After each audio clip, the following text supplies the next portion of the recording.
put some nylon. Oh, that's hot.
I just got the little Nicky back from the mechanic who had a good look at it and inspected things that may need attention, and he's done a few little bits and pieces.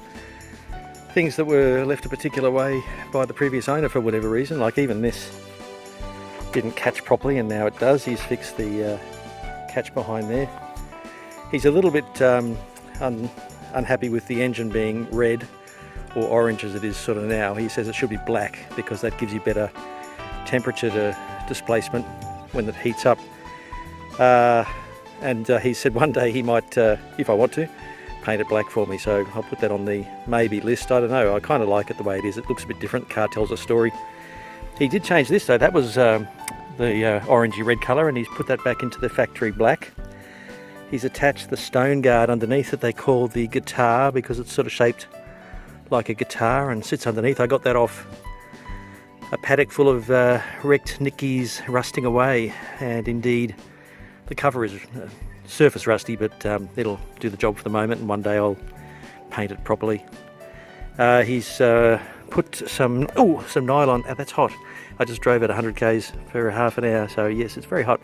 That has nylon on it now to stop it from coming undone. It was getting a bit loose. I just had to end the call briefly because the mechanic rang and called me back. I was just noticed that the oil warning light was coming on the way home, even though it's full of oil. It's been changed, and the centrifugal filter there has been cleaned out and a new seal put on there. So I know it's not running short of oil, it's just the sensors playing up. So I'll go and see Angelo about that in the next few days. But he's put a new belt on. I believe it's a different kind of belt than was on there before. They've sort of figured out a better belt to use to drive the big fan that's cooling the engine. And apart from that, he was pretty happy with it, except for the exhaust, which at the moment spits out on the side, and I've taken a video of that before. It should be spitting out the back and through a tiny little hole, not quite the way it is now. So he's taken off the fake exhaust pipe that was put there by somebody for a bit of a joke, and he said, "You're not going to put it back on, are you?"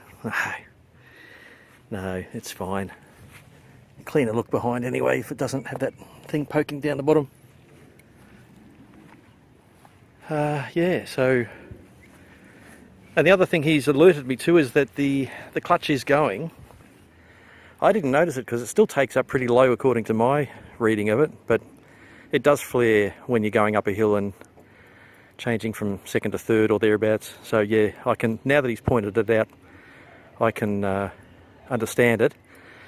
But he says it's no huge rush to do, but something to put on the list, as is a kingpin and a brake cylinder. Just little things that will be put on the to-do list over the coming months.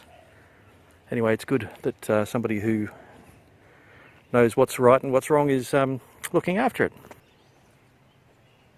One other thing I meant to mention that Angelo's done is he's changed the seal on the dipstick there, which had a slightly wrong size rubber seal on the end of it, and that would mean it would sort of wobble around, it wouldn't seal properly, and oil would sneak past and spatter all over the place and go over the exhaust while I'm driving along, creating a bit of a cloud behind me, just a touch of a cloud, but a cloud nonetheless.